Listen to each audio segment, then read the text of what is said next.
Salam, Region News'un efirində xəbərlər informasiya buraxılışıdır. Mən onun aparıcısı Turac İbrahimovayam.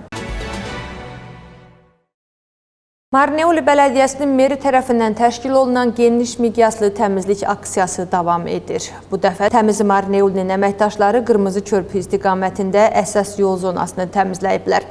Marneuli meriyasının nəzarət xidmətindən verilən məlumata görə ətraf mühitin çirklənməsi aşkar edilərsə, qanunla müəyyən edilmiş tədbirlər görüləcək. O cümlədən cərimə sanksiyaları tətbiq olunacaq.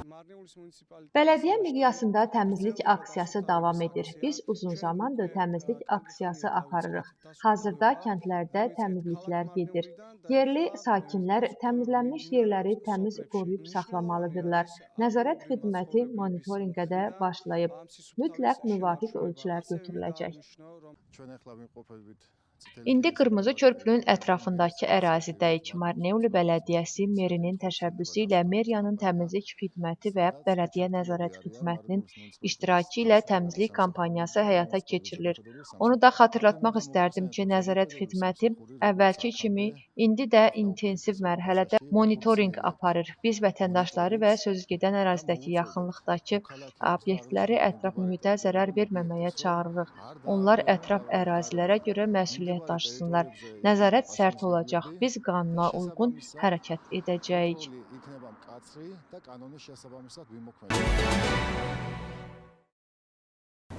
Nikolos Kvaratskhelyanın qəsdən sifarişli öldürülməsinin təşkilində Quram David Kakulyalar və Besaryon Jvanya ittiham olunur. İstintaqın məlumatına görə cinayətkar aləmdə nüfuzlarını möhkəmləndirmək və Giya Kvaratskhelyadan qisas almaq üçün onlar Nikolos Kvaratskhelyanın qətlini planlaşdırıb və cinayətkarlar Aleko Celidze və Georgi Kaviladzeni axtarıblar.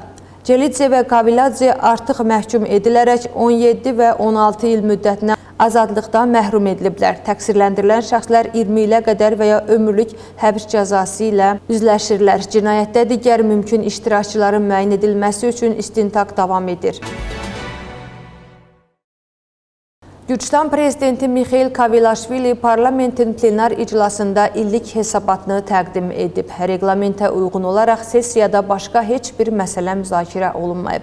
Sonra fraksiya sədrləri də çıxış ediblər. Prezident ölkənin uzun müddətli inkişafına diqqət yetirib. Onun sözlərinə görə Gürcüstan tarixi, milli kimliyin, inancın və dövlətçiliyin qorunmasının ölkənin inkişafının əsas təməli olduğunu təsdiqləyir. Müasir çağırışlar qarşısında təhsilli, tənqidi düşüncəli və rəqabətə davamlı gənclərin yetişdirilməsi xüsusi əhəmiyyət kəsb edir.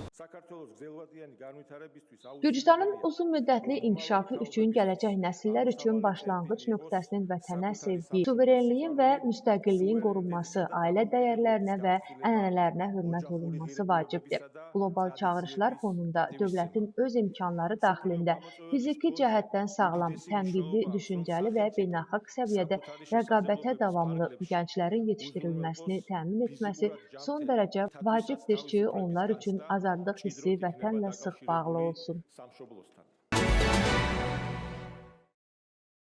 Bugünlük bu qədər hörmətli tamaşaçılar. Yenidən görüşmək ümidi ilə sağ olun, sağlıqla qalın.